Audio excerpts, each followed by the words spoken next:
Hello बच्चों, let's read the following question. In a B-stones bridge, three resistances P, Q and R are connected in the three arms and fourth arm is formed by two resistances S1 and S2 connected in parallel. The condition for the bridge to be balanced will be bridge के balanced होने के लिए condition हमें find out करनी है where जो bridge है उसकी तीन आर्म्स में तीन रेजिस्टेंस कनेक्ट हैं P Q and R fourth arm में दो रेजिस्टेंस कनेक्ट हैं S1 and S2 which are further connected in the parallel with each other. Options क्या है P by Q is equals to R into S1 plus S2 by 2S1 into S2. Second option P by Q is equals to R upon S1 plus S2. Third, P upon Q is equals to 2R by S1 plus S2. Last, P upon Q is equals to R into S1 plus S2 by S1 into S2. First of all, we will talk about the key concept of the question. इस question में use key concept क्या है? तो question में बात हो रही है व्हीटस्टोन ब्रिज की, व्हीटस्टोन्स ब्रिज की बात हो रही है और उसकी बैलेंस कंडीशन दी गई है. उसकी क्या कंडीशन दी गई है?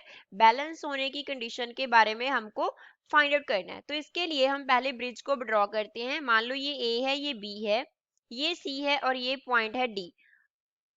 अब यहाँ पे ए एंड सी के बिटवीन एक रजिस्टर अटैच है, सी एंड बी के बिटवीन एक रजिस्टर अटैच है, डी एंड बी के बिटवीन एक रजिस्टर अटैच है and similarly A and D के बिटवीन एक रजिस्टर अटैच है. ये डी पॉइंट है और मान लो इसका रेजिस्टेंस है R1, इसका है R2, इसका रेजिस्टेंस है R3 और इसका रेजिस्टेंस है R4 और सेंटर में एक गैल्वेनोमीटर दिया गया है G. अब अगर ये ब्रिज बैलेंस्ड होगा तो जो गैल्वेनोमीटर के थ्रू करंट फ्लो करेगा IG वो जीरो के इक्वल होगा. तो बैलेंस की कंडीशन होती है R1 upon R2 is equals to R3 upon R4.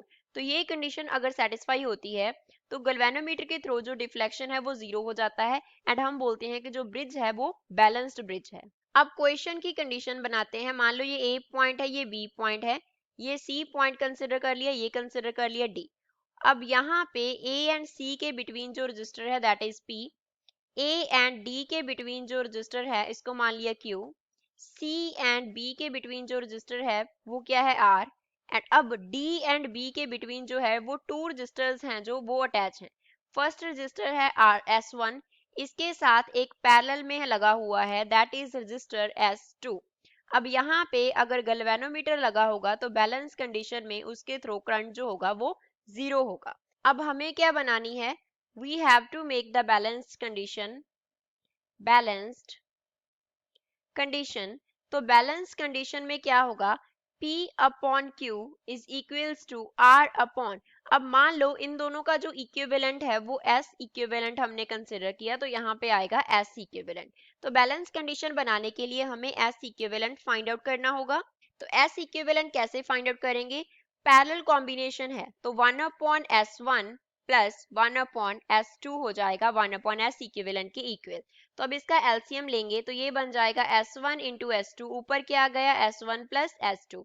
तो यहाँ से हम लिख सकते हैं कि S इक्विवेलेंट का वैल्यू होगा S1 into S2 divide by S1 plus S2. इसको बैलेंस कंडीशन में सब्स्टिट्यूट कर देंगे तो कंडीशन बन जाएगा P upon Q is equals to R into S1 plus S2, क्योंकि S इक्विवेलेंट का वैल्यू इन्वर्ट हो जाएगा, divide by S1 into S2. तो ये कंडीशन होगा बैलेंस्ड ब्रिज का. गिवन ऑप्शन में से कौन सा ऑप्शन करेक्ट हो गया? D option. I hope you understood it well. Thanks.